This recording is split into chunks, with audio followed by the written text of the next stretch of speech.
Oops. Don't have any room for my cheat sheets. Okay.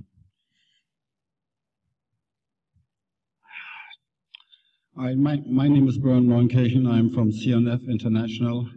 We are doing long products into the US. We're doing it on a global basis. I'm in charge of the US. Wire rod and rebars. I like to talk about it. So, at the end of last year, we took an outlook for this year, and we were relatively optimistic. We saw that the economy is improving, and I will talk a little bit at the beginning about the economy. We took, as I said, an optimistic outlook, and we still are. It's not as strong as we had thought. We heard about it this morning by the economists, and I fully agree with him. It's an uneven recovery, and we see the peaks and valleys. But we had the additional problem of a bad winter, so that kind of took us back a little bit. But by and large, we're still optimistic as far as the economy is concerned. The first slide is about the GDP, and as you can see, we are the outlook here that we are showing is pretty optimistic for 2014. It will be around 2.something% in the first quarter, despite the bad weather that we have overcome, I hope. Second and third quarter should be really strong for us because of the pent-up demand that has accumulated. And overall, I think it's not my opinion. Most experts expect about 3% growth for the US in 2014. I just show here the overall GDP in the US in dollars. Our GDP is close to $16 trillion right now. That's what we're producing. I always said jokingly, well, our national debt is $16 trillion too. That has unfortunately changed. Our debt is now $17 trillion, so a little bit more than 100% of the GDP.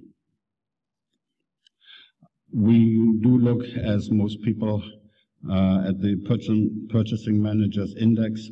It always shows you a very good, it's a good indicator of where we are in the economy. You see, during a lot of time in 2013, it went up and down. We thought, oh, we are doing extremely well. This is 2012. Here in 2013, too, very good start into the year. And then it went down, but it came up again. And it really started very strong last year. The first indication for the first quarter are a little bit lower. As I said, we had that very harsh winter condition in the Northeast, in the Midwest, in over half of the country to deal with. The manufacturing sales here, very quick slide. Just wanted to show how strong the manufacturing sector in the US has been. We are way past the downturn of the recession. The recession here, 2009 and 2010. We're not at the peak, or we're getting close to the peak of the pre-recession. So way on the way. Again, we started very strong last year, and there was a little bit of a decline in January, but it's minute. The industrial output is a similar picture. It shows the very strong recovery from the, not very strong, the recovery from the recession, and again, strong last quarter last year, and a little bit of a downturn in the first quarter, in January. Here's the capacity utilization for the US industries in general. We have recovered there as well, but we are overall 78%. We are nowhere near so far about the capacity used prior to the recession. But I will show another slide that will show the details of the various industries. This right here. You see how some sections of the industries are doing. Very surprisingly, when I looked at this, was that coal. We're trying to get away from coal. Coal had overall last year a very good capacity utilization rate. So did paper. And then of particular interest for the audience here is iron and steel. Right here, we are right now at 78%, 75 to 78% for iron and steel. 76 to 77, I take it back, which is, I think, a very good, a very accurate indicator of where we stand, including long products, rebars, and wire rod. We are, of course, looking at the unemployment rate. We heard a lot about it this morning, and it actually did increase a little bit, the last number. We went from 6.5% to 6.7%, so maybe we can start printing money again now.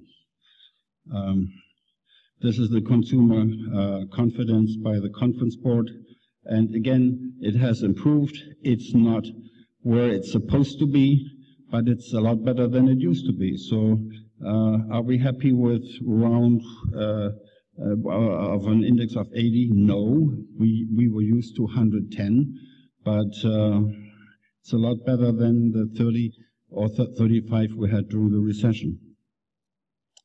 We always look, of course, at the sales of vehicles in the US, and there we had a very strong last year.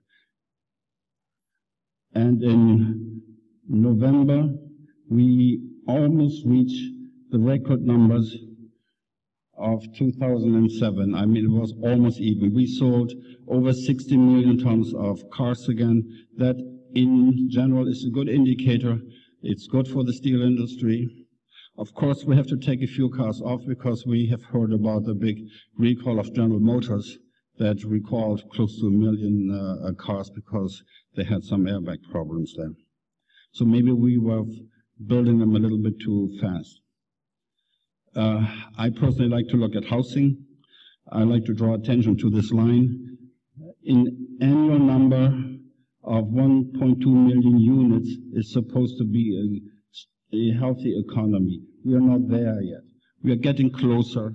We are a lot closer than we used to be, but we are not nowhere near to the level of 2006 and 2005, which I think was even slightly higher than 2006. I'm not sure if we see these numbers again. I would be very happy if we go through the 1 million mark again, and I would be, of course, ecstatic if we could hit the 1.2 million mark again. So, it's enough of economics. Let's talk about the imports of reinforcing bars and wire rod into the US. Last year, we had a total import for reinforcing bars of 1 million tons, 1,070,000 tons. It was a pretty good year, as you can see. We had, of course, nowhere near the year in 2007 when we had over 1.4 million tons. But over 1 million tons for rebars is a good year for rebar imports, especially these days into the US. Look at, I just show Mexico and Turkey as far as imports is concerned. The number from Turkey was 630,000 tons, right here. Then you have 680,000 tons. Then you have 280,000 tons from Mexico here, and that overall will give you over 900,000 tons. So over 90% of the imports of rebars into the United States came from two countries. And now we know the reason why they filed dumping against these two. Here's the monthly fluctuation of rebars from the world, Mexico and Turkey. Again, I would like to draw the attention to what happened after the dumping suit was filed. That was in September. And you can see how Turkey came up again here at the end of the year. This is January, 125,000 tons. I have the feeling, I'm not sure, but I have the feeling that a few of these tons were supposed to come in here in December, which was really low. But we really have the preliminary numbers for March are very high again. So, I mean, we do still have a lot of rebars coming in from Turkey. And I think the reason is that the Turkish mills have decided, yes, they may get hit. They really don't know. They have some assumptions. But they've decided to continue to export into the US. Wire rod. Our wire rod market has shrunk a little bit, in my opinion. Our total imports last year were 677,000 tons, and it's a far cry again from 2007 and before. And even by recent standards, it was below 2012, it was below 2011, and definitely below 2010 as well, where we had over 1 million tons coming in. Now, pay attention to this teeny tiny line here. Those are wire rod imports from China. There are 39,000 tons, and as you all know, there was a dumping filing against China for wire rod. They were the only country. So why would they file against a country with 39,000 tons? That number isn't right. There is an issue about how to classify the wire rod imports. My friend Tom Keller in the back there and I had a very nice discussion last year at IREPAS, and I must admit that he was right. The Chinese rod contained boron. Since it's boron, it's kind of an allied rod. It has different HTS numbers than the low carbon rod, and I think those numbers really fall also under bars in coils. So as I will show you in a second here, the hot roll bars imports from China have increased dramatically. So I have the feeling, I don't know it, I cannot prove it, but I have the feeling a lot of wire rod ended up there. I don't think they would have filed a wire rod case against China for 39,000 tons, but that is the number, according to the Department of Commerce, for the total imports from China for wire rod. This is on a monthly basis, the fluctuations, and again, the only one that you can see that makes any sense is China. Big spike there in January. They filed a dumping against China on January 31, the day of the first day of the Chinese New Year. So here are the numbers of the imports of hot rolled bars. And these contain not only the straight length bars, but also the hot roll bars in coils, which I think contain some of the Chinese numbers. The big number here is in 2013, you have 560,000 tons. That's more than double than we had in 2012. And I don't want to even talk about 11 and 10. I do think, and the emphasis on think and believe, that some of the wire rod numbers from China ended up here in hot roll bars because the increase was stunning. This is the monthly fluctuation again. It tells more or less on a monthly basis the imports of hot roll bars from China, and that's all I need to see. Here we come now. I would like to look at the number of what we call the apparent consumption, domestic consumption of rebars and wire rod in the United States. We take the shipments by domestic mills according to the AISI. Then we know the import numbers that we have seen, and that kind of gives us a feeling how big the market is. Now, in reinforcing bars, we've hit a domestic consumption of 8.3 million tons last year. That is a little bit more than we had in the last few years, because the domestics with 7.2 million metric tons had a very good year. Wire rod, the apparent consumption is 3 million, 3.1 million, again with the qualifier that I just added the import numbers for the official import numbers for wire rod from China. So I think the 3.1 million tons there, I think there is some room for 200,000 tons that we might have to add in order to come to the real domestic consumption of wire rod. Let's talk a little bit about the dumping cases for wire rod and rebars. I'm not a trade lawyer, but I know far too much for a trader. I know too much about these dumping laws, in my opinion. Right now, the United States, I counted those cases that we have right now. Right now, we have 136 active cases against steel items for anti-dumping and countervailing duty being subsidies in the United States. 136 cases against various countries and various steel products.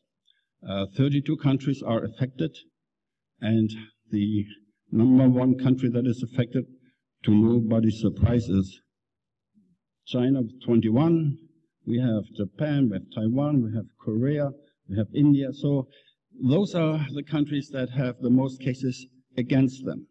Kind of, to me, it looks like a conspiracy against Asia somehow. There's Brazil with 8 cases, but they don't quite rank with China. Now, and there's talk about it right now. There's more talk about anti-dumping cases in the United States. They are very bullish on them. There are lots of rumors about flat roll steel, covered flat roll steel. And guess who is the prime suspect again? The prime suspect for that would be China. The number 2 country that would be hit by covered flat roll steel would be India. So that pattern will continue.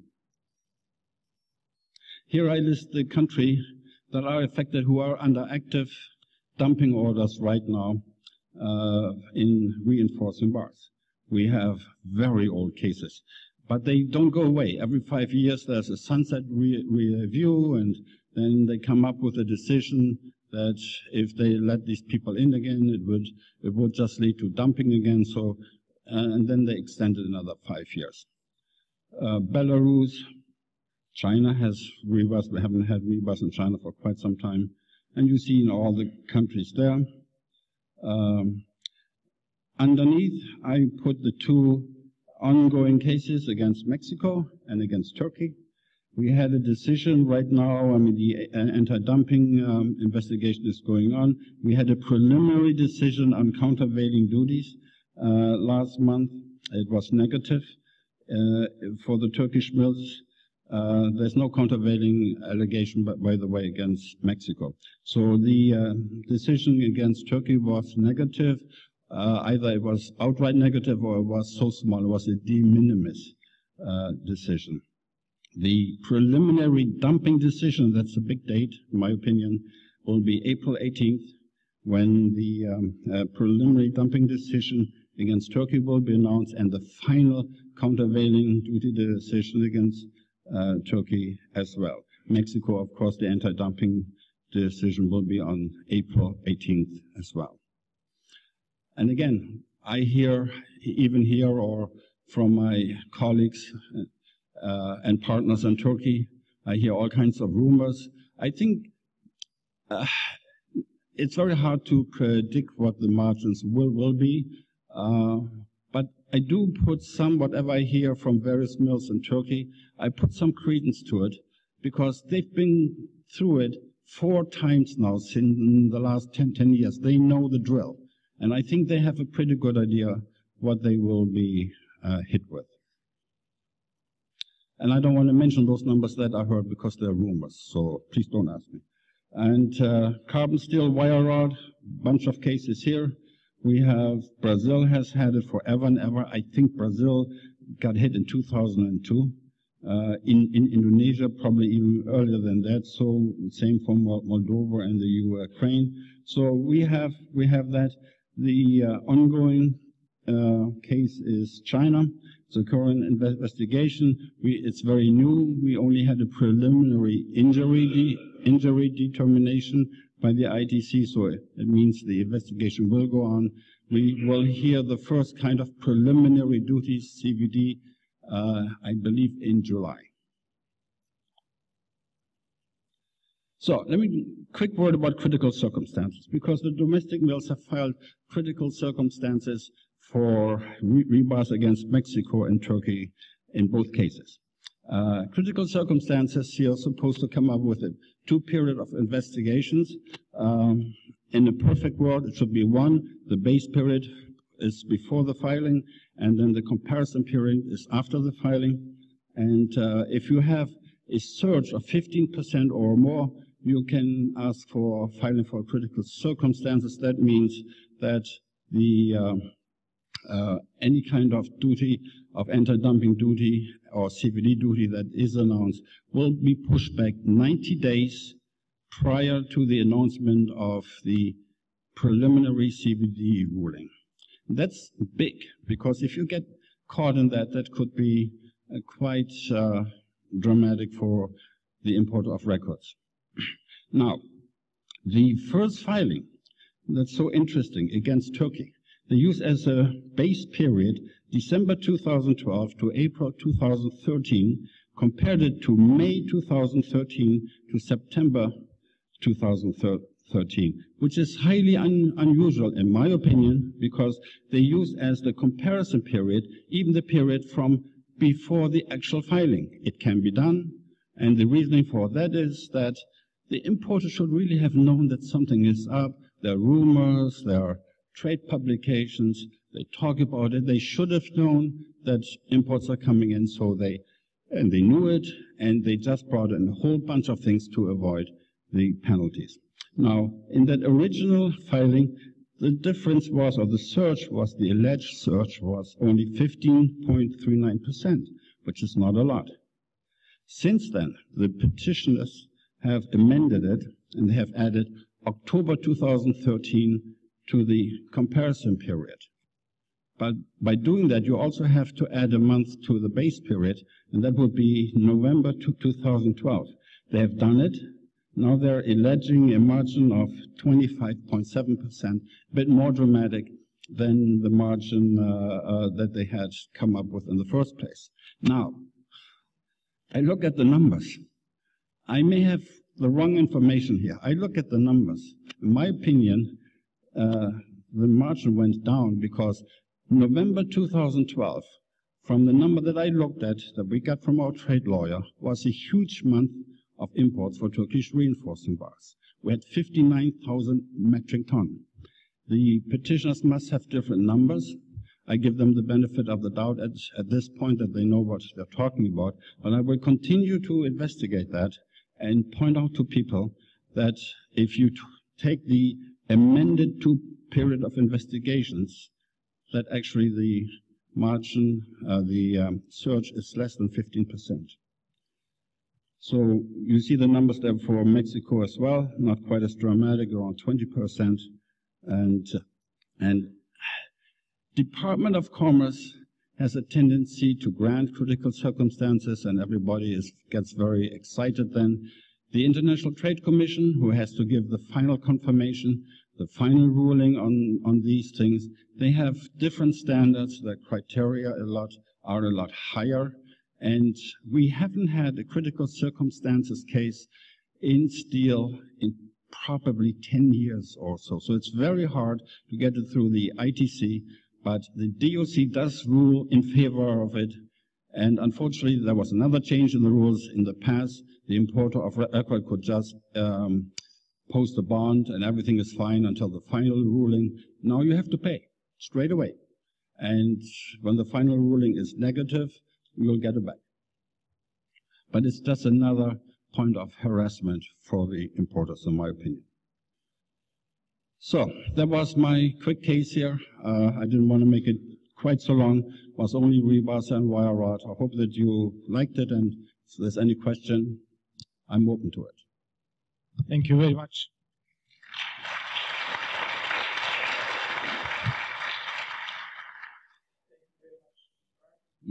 For this detailed presentation and information. Any questions? Jump.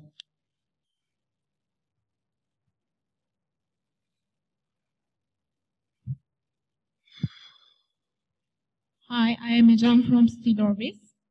I just want to ask you that we have seen that in 2005, 5 US domestic mills filed an anti-dumping case against wire rod from Turkey and China. and then EU means followed that, and both cases are failed.